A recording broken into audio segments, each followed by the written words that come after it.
Hey, what's up, Unbroken Nation?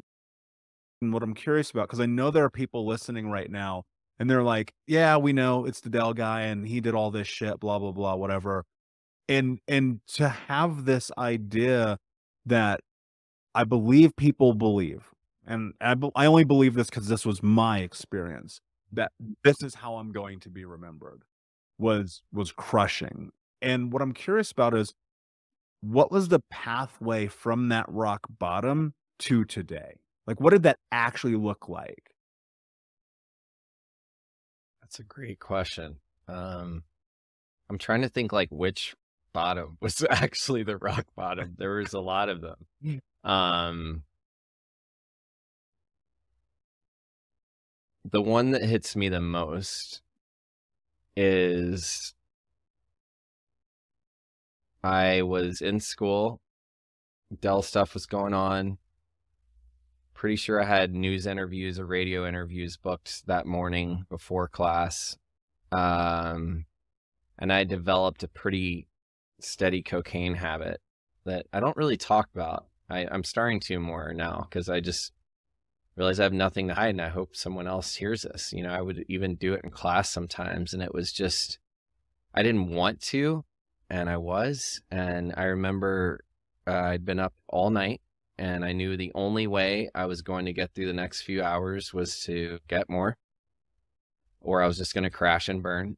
And the paralyzing anxiety was setting in, and I called the dealer, and they were late, and I was waiting for them, and the sun started to rise, and I looked out my window over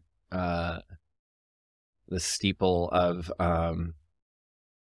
the Episcopal Trinity Church right there on Rector and Broadway. That was where I lived. And I looked over into Ground Zero, and then the bell rang. And I just saw the steeple, and I'm not super religious, but I grew up, my father's a minister, and he's my best friend, and really taught me, he believed in a loving God.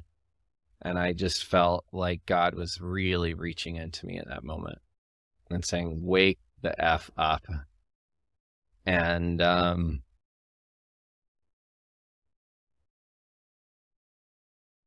I don't talk about that often. It's still a raw space, but I'm feeling just moved that I don't have to be there anymore. In that moment, I knew that was it. I called my dad. I said I wasn't doing well. I'm not okay. And I need help. And my dad was like the only guy I could talk to. And amazingly enough, so my father flew up from Atlanta, and we've been through a lot together, and he helped me go through my mail. I hadn't opened my mail in 3 months. It was too scary. It was too much responsibility was piling on, and I just avoided everything. I just couldn't handle the world. And he said, you know, I'm going to take you to a therapist. My dad is an Episcopal priest, and there's an Episcopal church behind us. And he like took me to an Episcopal church where there's this therapist that I could talk to.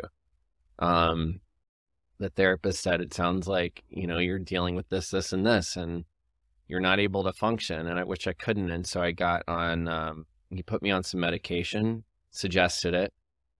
It wasn't great, but it saved my life. It kept me from killing myself. And it helped me bring up my bottom line enough to be able to really start to get help. And you know, I mean, that even wasn't it. I mean, I got arrested more times over 10 more years. And I think it was just, I ruined enough relationships. Oh, and the other rock bottom is when I blacked out, like bartending at a bar in New York, when I thought I was starting to do well again. And I got fired from the job where you're allowed to drink for drinking.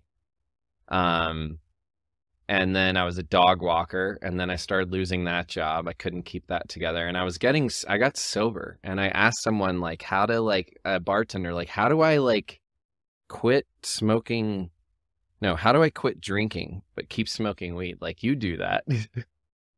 And she's like, well, I go to AA. And I was like, oh, I'm not going to do that. And then like my ex-girlfriend introduced me to Marijuana Anonymous. I didn't know that like having a problem with cannabis could be a thing. And that was amazing. And then there they were like suggesting refraining from drinking, which I thought was ridiculous. But I just like kept reaching for alcohol, and I called that bartender friend and she took me to a meeting, and it was like getting like pulling the toxins out of myself that I was killing myself with so that I could actually start to deal with what's really going on, you know, and like other people being there for me. And, you know, 12-step groups were amazing because they're free and just like the society anywhere where anyone could help other people. But I said, why can't we do this outside of here? You know?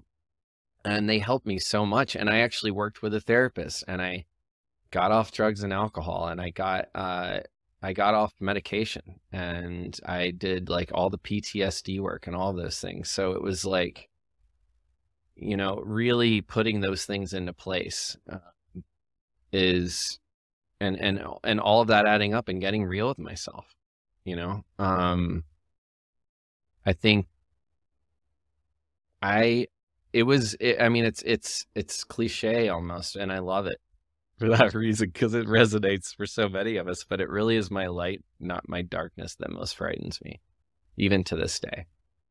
Yeah. It still terrifies me sometimes. And so it was like starting to, like we said, practice being uncomfortable, like other people seeing my greatness, and actually, like, yeah, I'm white and I grew up with some privilege, but like I did not believe in myself. I had a father that believed in myself, and I did up to a point, but like I could not stop destroying my own life.